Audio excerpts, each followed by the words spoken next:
students, welcome to my English literature class of grade 6th. Students, let's start. Come to the page number 46. Students, we have read this chapter. In the last video, I want to be an environmentalist. Today, we will continue this chapter. We have read up to the page number 47, point number 4. Today, we will read this chapter from the point number 5. Today we will read this chapter from the point number 5. Pick up litter wherever you go and whenever you go. Litter not only dirties roads, parks and public spaces, it also pollutes the environment. It harms wildlife that comes into contact with it. You can also join or organize groups to clean up large areas. वो कहता है कि pickup litre, जहाँ पे भी आप जाते हो लिटर को उठा लो.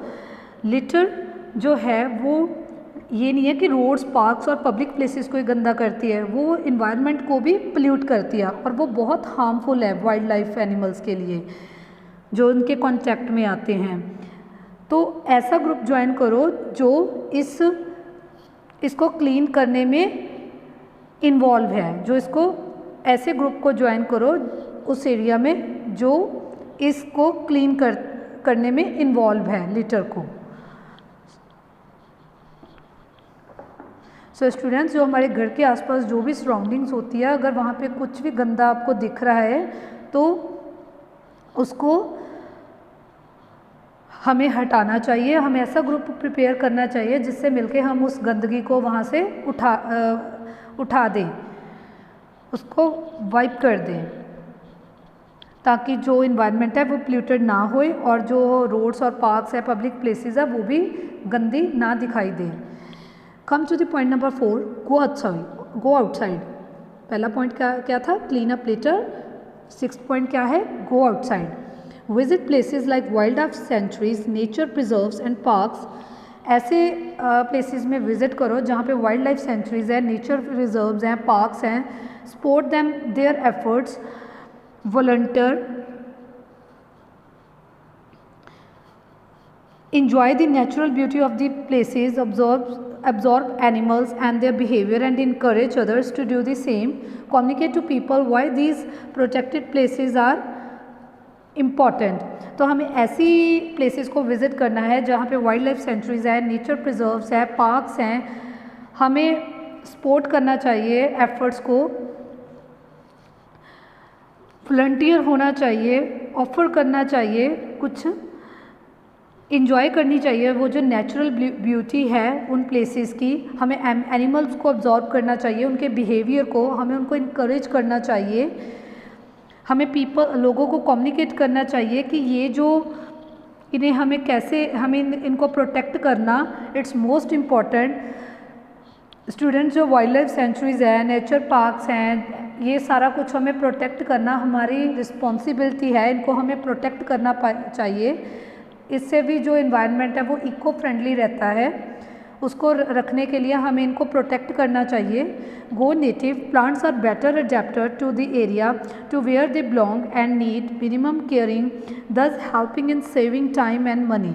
जो प्लांट्स है वो बेटर अडेप्टेड है उस एरिया में जहाँ पे ये बिलोंग करता है. Need minimum caring, thus helping in saving time and money.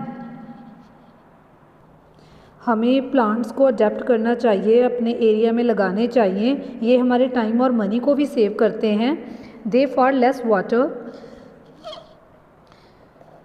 They need for less water. उनको पानी भी कम चाहिए. ऐसे प्लांट्स लगाने चाहिए जिनको पानी कम चाहिए, क्योंकि ये हमारे जो इन्वायरमेंट है उसको भी प्रोटेक्ट करते हैं और हमारा टाइम और मनी भी सेव करते हैं. In addition, native plants provide habitat for local birds. जो नेटिव प्लांट्स हैं हमारे वो हमें हैबिटेट का मतलब घर, वो प्रोवाइड करते हैं. घर हमारे जो लोकल बर्ड्स हैं, इंसेक्ट्स हैं या और वाइल्ड लाइफ्स हैं, उनके लिए घर भी प्रोवाइड करते हैं, क्योंकि उनके ऊपर जो प्लांट्स हैं बच्चे, उनके ऊपर बर्ड्स जो है अपना नेस्ट बना लेते हैं, अपना हाउस बना लेते हैं जिसके ऊपर वो रहते हैं. तो ये उनके लिए भी बहुत असेंशियल हैं. Do your part, you can find out the native plants in your area. हमें अपना पार्ट लेना चाहिए और हमें अपने घर के पास नेटिव प्लांट्स को फाइंड आउट करना चाहिए. And types of birds they will attract, वो वाले बर्ड्स जो अट्रैक्ट करते हैं। Grow these plants in your backyard, हमें उन प्लांट्स को बैकयार्ड में भी ग्रो करना है। And help in preserving biodiversity, जो हमें हेल्प करते हैं प्रिजर्व करने के लिए जो बायोडिवर्सिटी है। बायोडिवर्सिटी क्या होती है? Variety of life in a particular place, एक पर्टिकुलर प्लेस में जहाँ पे वैरायटी ऑफ लाइफ होती है वहाँ पे क्या, उसको क्या कहा जाता है? बायोडिवर्सिटी। तो हमें ऐसे प्लांट्स अपने बैकयार्ड में ग्रो करने चाहिए जो हमें हेल्प करते हैं प्रिजर्व करने के लिए biodiversity. Come to the point number 8, the more trees you plant the more you help the environment. जितने ज़्यादा आप ट्रीज़ को प्लांट करोगे उतना ज़्यादा आप इन्वायरमेंट को प्रोटेक्ट करने में हेल्प होएगी।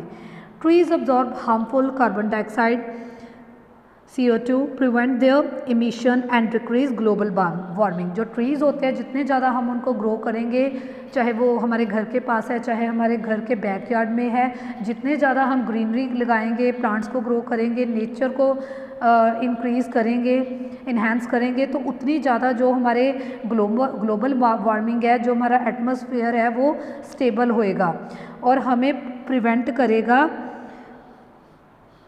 हार्मफुल गैसेस से, जैसे कार्बन डाइऑक्साइड होगी, मोनोऑक्साइड होगी और सारी बहुत सारी जो हार्मफुल गैसेस होती हैं, उन हार्मफुल गैसेस को वो प्रोटेक्ट करते हैं जो ट्रीज़ होते हैं। They provide food and shelter for animals, जो फूड एंड शेल्टर भी प्रोवाइड करते हैं। एनिमल्स होते हैं उनके लिए खाना और शेल्टर भी प्रोवाइड करते हैं। Plant trees in your own garden, हमें अपने गार्डन में ट्रीज़ को प्लांट करना चाहिए। And help plant trees in your community, and हमें हेल्प करनी चाहिए हमारी कम्युनिटी को, हमारे घर के आसपास जो लोग हैं उनको हेल्प करनी चाहिए ताकि वो प्लांट करें trees. When you plant more trees you will be at peace, जब आप ज़्यादा ट्रीज़ को प्लांट करोगे तो आप पीस में होगे, शांति में होगे। जितने ज़्यादा प्लांट्स आप ग्रो करोगे उतनी ज़्यादा आपको शांति मिलेगी, पीस मिलेगी, क्योंकि ये हमें ऑक्सीजन प्रोवाइड करते हैं, हार्मफुल गैसेस को रिड्यूस करके हमें ऑक्सीजन प्रोवाइड करते हैं, which is very much essential for our health. Without oxygen students no one can survive, right? Even birds, even human beings, each and every living organism cannot live without the oxygen. Without the depletion of the oxygen, no living bodies can live on this earth, right? So trees, we have to grow more and more trees in order to avoid these harmful gases. Go green, reduce, refuse, recycle and rethink. Reduce करना चाहिए हमें, reuse करना चाहिए हमें, greenery को reuse भी करना चाहिए, हमें रिसाइकल करना चाहिए एंड रीथिंक करना चाहिए। Reduce the amount of material you use, वो वाला मटेरियल, जब हम रिड्यूस किसको बोला? रिड्यूस मटेरियल को। मटेरियल हमें कम से कम यूज़ करना चाहिए, जो इतना नहीं यूज़फुल उसको यूज़ नहीं करना चाहिए। जितना ज़्यादा हम कम मटेरियल यूज़ करेंगे उतनी ज़्यादा हमारी जो वेस्टेज है वो कम होएगी। अगर हमें पेपर की इतनी नहीं रिक्वायर्ड तो पेपर को मत यूज़ करो, नहीं तो वो वेस्ट ही होएगा। जितना ज़्यादा वेस्ट होएगा उतनी ज़्यादा गंदगी होएगी। तो हमें रिड्यूस कम करना चाहिए कोई भी material. Reduce the amount of material you use which reduces the amount of waste you create, जो आप क्रिएट करते हो वेस्ट, जितना ज़्यादा आप वेस्ट करोगे, जितना यूज़ करोगे मटेरियल, उतनी ज़्यादा आपकी जो वेस्टेज है वो क्रिएट होएगी। Reuse materials which possible, when possible, हमें जब पॉसिबल होता है हमें वो मटेरियल को यूज़ करना है। Recycle everything that can be recycled, recycle करना चाहिए हमें हर चीज़ जो हम कर सकते हैं, मतलब मटेरियल को भी रीयूज़ करना चाहिए, जितना पॉसिबल है हमें मटेरियल को रीयूज़ करना चाहिए और हमें रिसाइकल करनी चाहिए हर चीज़, जहाँ तक हो सके हर चीज़ हमें रिसाइकल करनी चाहिए, रीयूज़ करनी चाहिए। यूज़ सेपरेट गार्बेज केन्स और नॉन रिसाइकेबलेबल एंड रिसाइकेबलेबल वेस्ट्स, हमें सेपरेट गार्बेज केन्स यूज़ करने चाहिए। Rethink the materials you use, हमें रीथिंक करना चाहिए जो हम मटीरियल यूज़ करते हैं, एंड दोज वी प्रोड्यूस, जो हम प्रोड्यूस करते हैं। We can help create a cleaner healthier environment, हमें क्लीनर हेल्थियर एनवायरनमेंट क्रिएट करना है। Come to the point number 10, go without, cut back your consumption. हमें अपनी कंजम्पशन को कट ऑफ करना है। Water, food, air are consume to support life. जो water, food, air है ये हमारी असेंशियल रिक्वायरमेंट्स है जो हमारी लाइफ को सपोर्ट करती है, जीने के लिए ज़रूरी होती हैं। But we sometimes consume much more than what is necessary. हम कई बार ज़्यादा इनको कंज्यूम कर लेते हैं। Students, as we know that excess of everything is hazardous, right. ज़्यादा आप एक्सेस कोई भी ओवर यूज़ करोगे that is hazardous for us. तो वो कहता है कि जैसे फूड, ये सब चीज़ें हैं जो हमारी बेसिक नेसेसिटीज़ हैं, जितनी हमें रिक्वायर्ड है उतनी तो हमने कंज्यूम करनी ही करनी है। बट अगर हम इससे ज़्यादा कंज्यूम करेंगे तो ये हमारे लाइफ के लिए क्या है, हाज़ार्डस है। But we sometimes consume more and more what is necessary than what is necessary, या हमारी नेसेसरी से ज़्यादा हम इसे ज़्यादा कंज्यूम करते हैं। And for more than we use, हम उसे बहुत ज़्यादा यूज़ कर लेते हैं, ज़रूरत से भी ज़्यादा। There seems to be no end to the list of the items and services we think we can't live without. हमारी बहुत सारी लिस्ट होती है और हम उसके बिना रह नहीं सकते। We must rethink what our consumption is and do our best to reduce. हमें एक लिस्ट बना लेनी चाहिए हमें कि कौन सी चीज़ ज़रूरी है कंज्यूम करनी है, हमें उसकी लिस्ट बना लेनी चाहिए जो हमारे लिए ज़्यादा यूज़फुल है, रिक्वायर्ड है। The planet is being destroyed by our over consumption. जो हमारा प्लानट है वो भी हमारा डिस्ट्रॉय हो जाता है ओवर कंजम्पशन से। Using something more than necessary. Over consumption क्या होता है, using something more than necessary.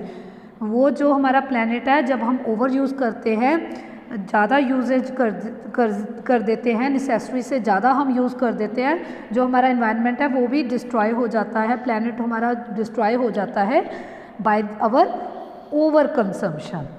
So students, I hope all of you have understood each and every point clearly. If you have any doubt and query, just ask me in the interaction class and just read this chapter, go through the points, all the points in a detailed form. I will send you the written assignment. Just read the question answers very carefully and write down on your fair notebooks with neat and clean handwriting. Thank you. Have a nice day.